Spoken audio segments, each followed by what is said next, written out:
أشهد أن لا إله إلا الله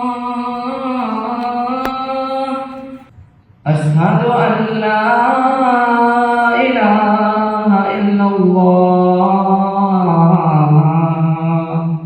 وأشهد أن لا إله إلا الله وحده لا شريك له ذو الكرم والإحسان. റമദാനിലെ ആദ്യ വെള്ളി വിശ്വാസികളെ സംബന്ധിച്ച് ഏറെ വിശേഷപ്പെട്ടതാണ്. മലപ്പുറം മഅദിൻ ഗ്രാൻഡ് ജുമാ മസ്ജിദിൽ ഇന്നേ ദിവസം പ്രാർത്ഥനകൾക്ക് നേതൃത്വം കൊടുത്തത് അനുഗ്രഹീതരായ 3 പേരാണ്. കാഴ്ചശേഷിയുള്ളെങ്കിലും അകക്കണ്ണിന്റെ കാഴ്ച കൊണ്ട് ലോകത്തെ അറിയുന്നവർ. ഹാഫിളുമാരായ ഷബീർ അലി, അക്സം, സിനാൻ 3 പേരും ഇന്ന് ഉച്ച മുതൽ മസ്ജിദിലെ പ്രാർത്ഥനകൾക്കെല്ലാം നേതൃത്വം കൊടുത്തവരാണ്. ആദ്യം ഷബീർ അലിയോട് ചോദിക്കാം, എങ്ങനെയുണ്ടായിരുന്നു ഈ ഒരു അനുഭവം? ഒരുപാട് സന്തോഷം തോന്നുന്നതാണ് ഈ ഒരു അവസരത്തില് എന്നെ ഞാനാക്കിയെടുത്ത ഞങ്ങളുടെ സ്ഥാപനത്തില് ഇങ്ങനൊരു അവസരം നൽകിയതിൽ, അതും പരിശുദ്ധമാക്കപ്പെട്ട റമദാൻ മാസത്തിലെ വെള്ളിയാഴ്ച, ആദ്യത്തെ വെള്ളിയാഴ്ച, വിശ്വാസികളേറെ പുണ്യമായി കാണപ്പെടുന്ന ഈ ഒരു ദിവസത്തിൽ ഇങ്ങനൊരു അവസരം നൽകിയതിൽ ഒരുപാട് സന്തോഷം തോന്നാണ്. അതിന് അള്ളാഹുവിന് സ്തുതി പറയാം. എപ്പോഴെങ്കിലും പ്രതീക്ഷിച്ചിരുന്നു ഇങ്ങനെ ഒരു ഭാഗ്യം ലഭിക്കുമെന്ന്? ഞങ്ങളുടെ ഈ ഒരു സ്ഥാപനത്തിലായതുകൊണ്ട് തന്നെ അവസരങ്ങൾ ഞങ്ങൾ ഒരുപാട് തേടി വരും. അപ്പോ ഏതൊരു തരത്തിലുള്ള അവസരത്തിനും തയ്യാറായിട്ടാണ് ഞങ്ങൾ ഓരോരുത്തരും കഴിയുന്നത് ഇവിടെ. അക്സം, എങ്ങനെ എല്ലാം ഭംഗിയായിട്ട് തന്നെ നിർവഹിക്കാൻ കഴിയല്ലോ? വളരെ സന്തോഷകരമായിരുന്നു. ആദ്യം അള്ളാഹുവിനെ സ്തുതിക്കുകയാണ്, അൽഹംദുലില്ലാ. അതുപോരാത്തതിന് നമുക്ക് പ്രചോദനവും ഇങ്ങനെയുള്ള അവസരങ്ങളും നൽകുന്ന നമ്മുടെ പിതൃത്വല്യനായ സ്ഥാപനത്തിന്റെ അമരക്കാരൻ ബദർ സാദത്ത് സയ്യിദ് ഇബ്രാഹിം അൽ ഖലീൽ ബുഖാരി തങ്ങൾക്ക് ഹൃദയത്തിന്റെ ഭാഷയിൽ കൃതജ്ഞതകൾ അറിയിക്കുകയാണ്. നമ്മളെ പോലെയുള്ളവരെ, ഇങ്ങനെ ഡിഫറെന്റ് ഏബിൾഡ് ആയ ആളുകളെ നമ്മൾ പല സമൂഹങ്ങളും അകറ്റി നിർത്തുമ്പോഴും നമ്മളെ ഈ സ്ഥാപനത്തിലുള്ളവർ ചേർത്ത് പിടിച്ചുകൊണ്ട് നമുക്ക് തരാൻ പറ്റുന്ന അവസരങ്ങളൊക്കെ തന്നുകൊണ്ട് നമ്മളെ ഉയർത്തുന്നതിൽ ഈ സ്ഥാപനാധികാരികൾക്കും എല്ലാവർക്കും നന്ദി അറിയിക്കാണ്.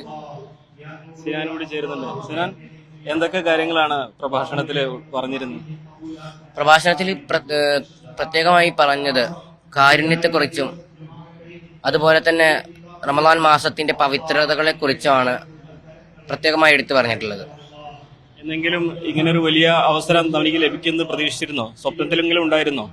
സ്വപ്നത്തിൽ എനിക്ക് അങ്ങനെ ലഭിക്കണം എന്നൊരു ആഗ്രഹം എനിക്കുണ്ടായിരുന്നു. ഇപ്പൊ എന്ത് തോന്നണോ? വളരെ ഒരു സന്തോഷ നിമിഷത്തിലാണ് ഞാനിപ്പോൾ. ഇത് നമുക്കറിയാം, വിശ്വാസികളെ സംബന്ധിച്ച് റമദാനിലെ ആദ്യ വെള്ളി ഒരുപാട് പ്രധാനപ്പെട്ടതാണ്. ഇന്നിപ്പോ ഒരുപാട് പേര് ഇവിടെ ഉണ്ടായിരുന്നു. അവർക്ക് മുമ്പിലാണ് നിങ്ങൾ ഈ പ്രാർത്ഥനകൾക്ക് നേതൃത്വം കൊടുത്തത്. എന്താണ് തോന്നുന്നത് ഇതില്? വലിയൊരു സന്തോഷം തന്നെയാണ്. ഇങ്ങനെയുള്ള അവസരത്തിലൂടെയാണ് നമ്മുടെ കഴിവുകളെ വികസിപ്പിച്ചെടുക്കാൻ നമുക്ക് എല്ലാവർക്കും സാധിക്കും. ഷബീർ അലി ഇവിടെ തന്നെയാണല്ലേ പഠിച്ചതും? ഇവിടെ തന്നെയാണ് പഠിക്കുന്നത്? അതെ, 20 വർഷത്തിനടുത്തായി ഇവിടെ തന്നെ പഠിച്ചുകൊണ്ടിരിക്കാം. ഇവിടെ വിഷ്വലി ചാലഞ്ചഡ് ആയ ആൾക്കാർക്ക് സ്പെഷ്യൽ ആയിട്ടുള്ള സ്ഥാപനമുണ്ട്. ഇവിടെ ഒരുപാട് കുട്ടികൾ, എന്റെ അനിയനടക്കം ഒരുപാട് കുട്ടികൾ എന്റെ കൂട്ടുകാരായിട്ട് ഇവിടെ പഠിച്ചവരും പഠിച്ചുകൊണ്ടിരിക്കുന്നവരും ഇവിടെ ജോലി ചെയ്തുകൊണ്ടിരിക്കുന്നവരൊക്കെ ആയിട്ട് ഒരുപാട് ആൾക്കാർ ഉണ്ട്. നമ്മുടെ ഈ പരിമിതിയെ മറികടക്കാൻ ഈ ഒരു സപ്പോർട്ട് വലിയൊരു കരുത്ത് നൽകുന്നുണ്ട് അല്ലേ? അതെ, വളരെ കരുത്ത് നൽകുന്നുണ്ട്. കാരണം നമ്മുടെ ഈ പരിമിതിക്ക് മുമ്പിലും നമ്മുടെ പരിമിതി ഒരു പരിമിതിയല്ല എന്ന് തോന്നിപ്പിക്കുന്ന വളരെ മുഹൂർത്തമായ അവസരങ്ങളാണ് ഇത്.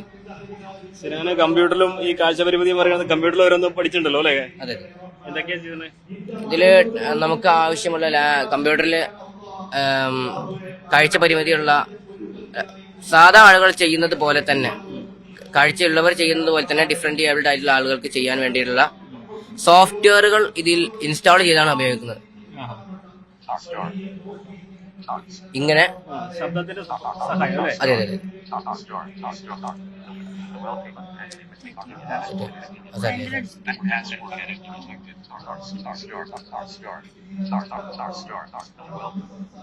ഇത് പഠനത്തിനൊക്കെ ഒരുപാട് സഹായകമാണ്. അതെ, പ്രത്യേകിച്ച് ഈ സമകാലിക കാലഘട്ടത്ത് ഒരുപാട് സാങ്കേതിക വിദ്യ വികസിച്ചു വരുന്ന ഒരു കാലമാണ്.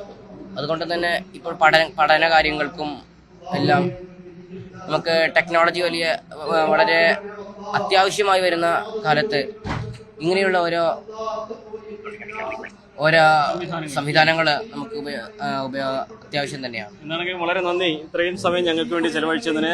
റമദാന്റെ വലിയൊരു സന്ദേശമാണ്, ചേർത്ത് പിടിക്കലിന്റെ, സഹജീവി സ്നേഹത്തിന്റെ ചേർത്ത് പിടിക്കൽ സന്ദേശമാണ് ഈ ഒരു റമദാൻ ദിനത്തിൽ നമുക്ക് മഅ്ദിൻ അക്കാദമിയുടെ ഗ്രാൻഡ് ജുമാ മസ്ജിദിൽ കാണാൻ സാധിച്ചത്. എന്നാൽ മറ്റുള്ളവർക്കും ഇത് മാതൃകയാക്കാവുന്ന ഒന്നാണെന്ന് പറയാതെ കഴിയാം. അഖിലോട്ട് പറക്കൊപ്പം CB അനുമോദ്, ന്യൂസ് 18.